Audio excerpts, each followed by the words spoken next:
Shalom Aleichem. I hope everyone is doing well and staying safe. It's been an indescribably difficult and painful period for Klal Yisrael. If you're like me, you've been racking your brain trying to think of what you can do at a time like this. We have family and friends who are fighting on the front lines. We have brothers and sisters who are in captivity or whose whereabouts are unknown. And we have so many who we have already lost. And you may be feeling frustrated with the sense that there's really nothing that you can do.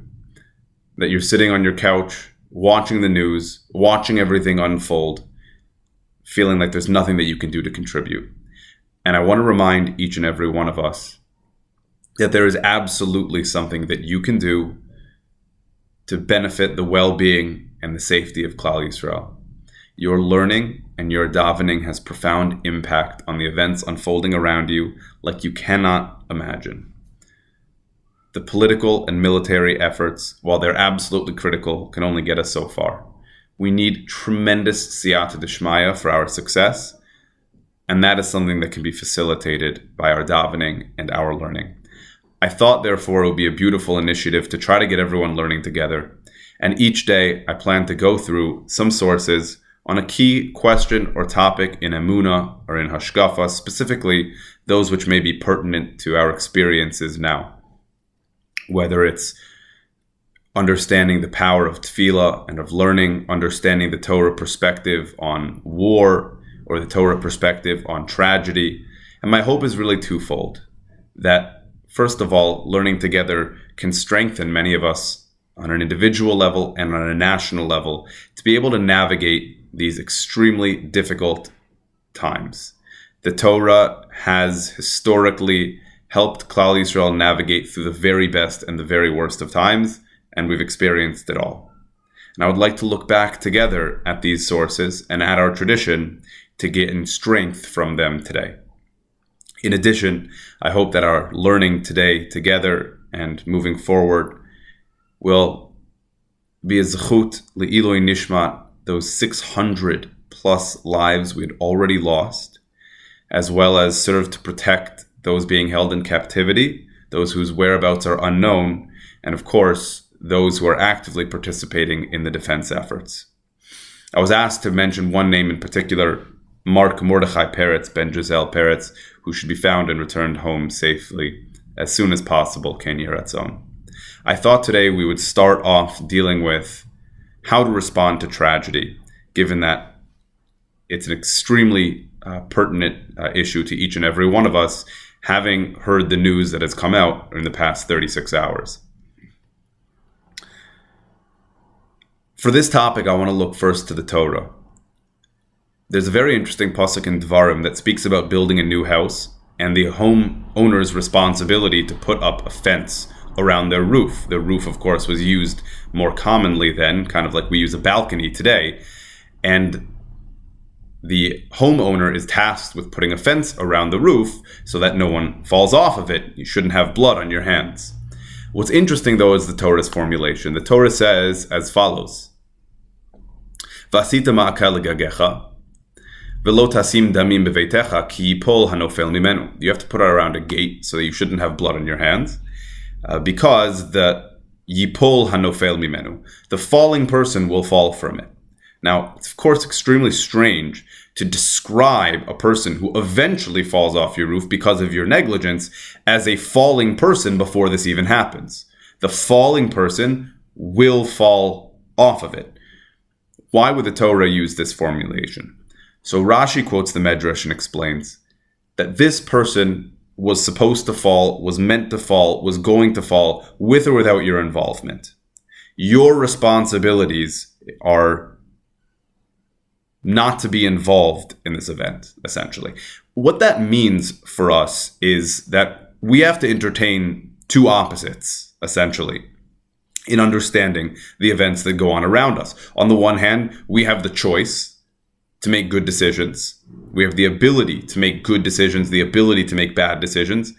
And we're tasked with behaving responsibly in the world. But on the other hand, things are predetermined and they will unfold as they're meant to unfold.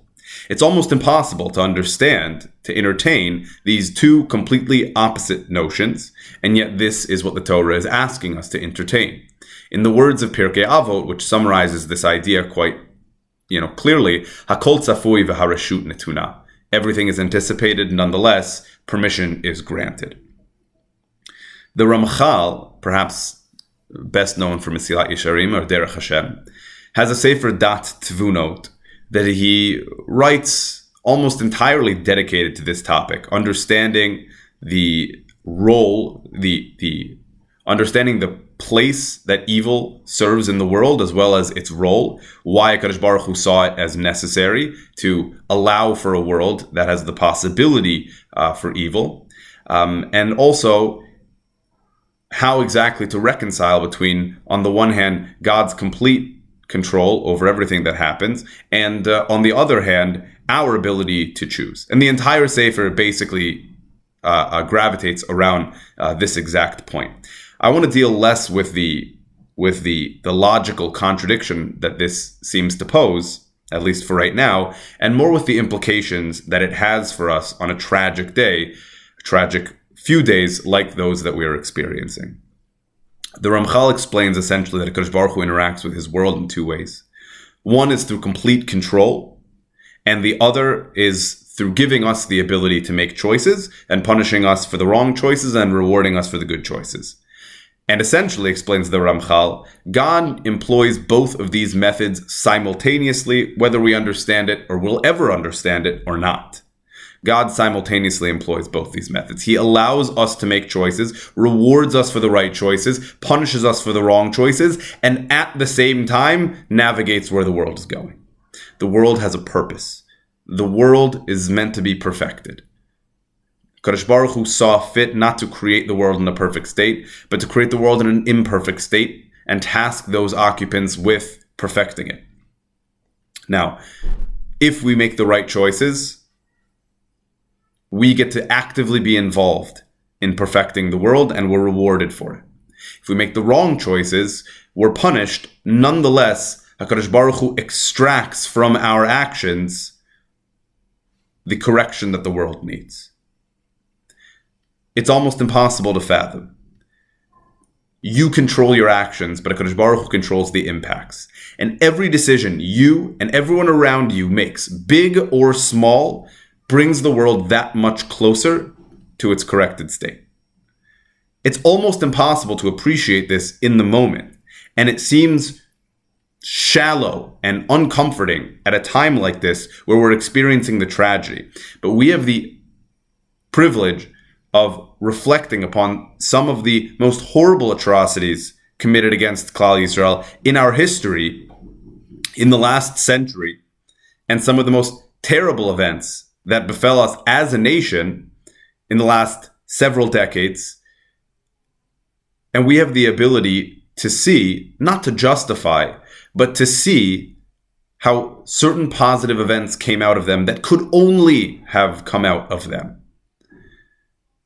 We have the privilege of hindsight in reflecting on how even the most tragic events brought about some of the most celebratory times.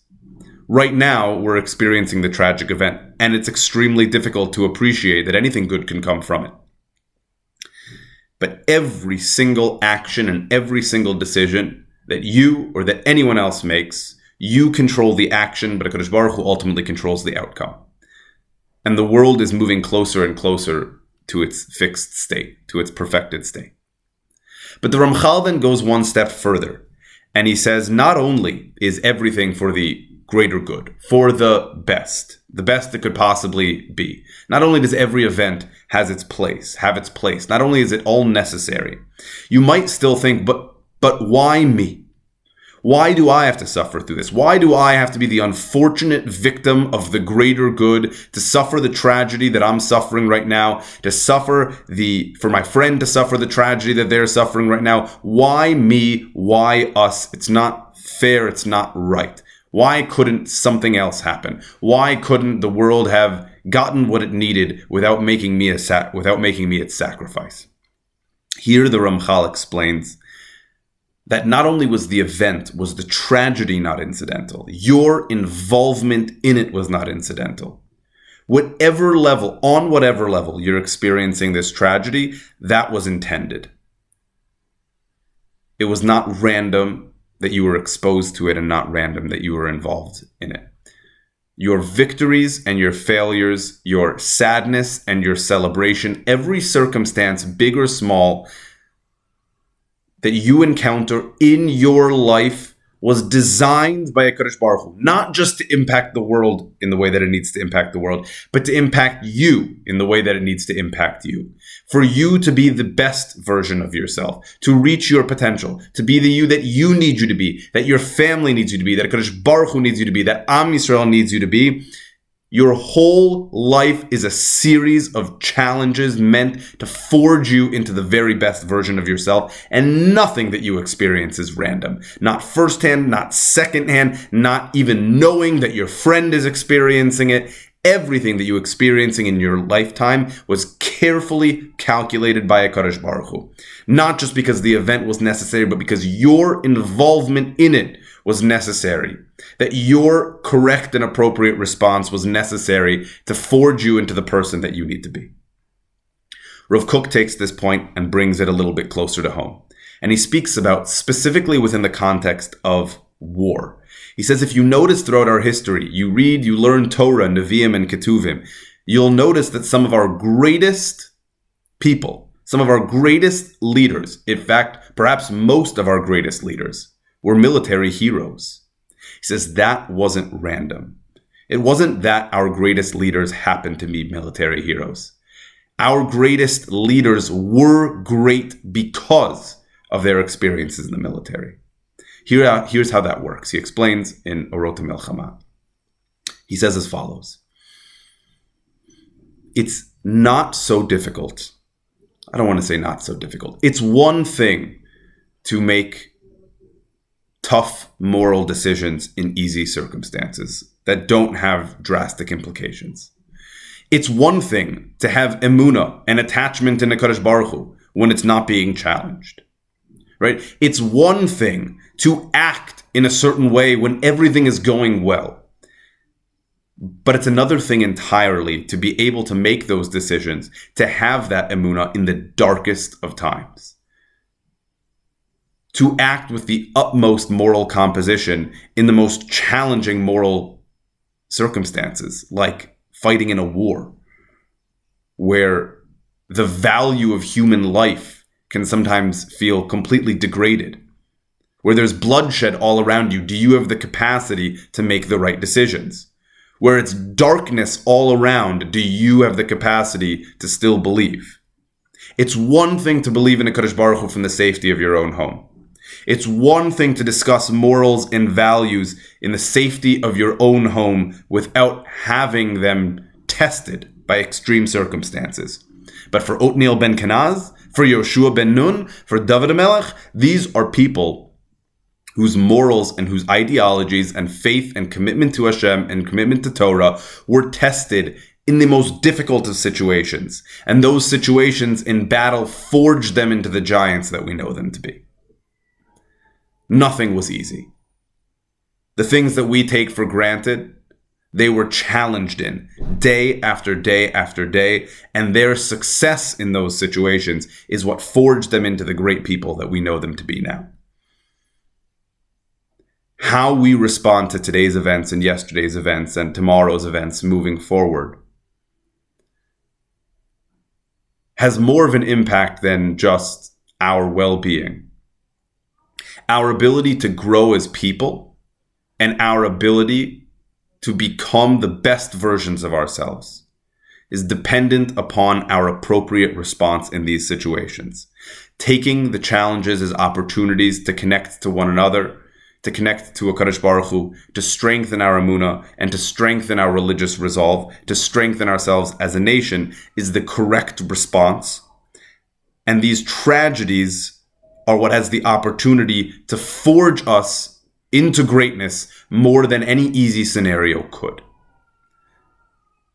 I pray for the well-being of all of Klal Yisrael, specifically our soldiers in the Kochot HaBitachon and those being held in captivity. May our learning today be in their merit. Ken Yiratzon.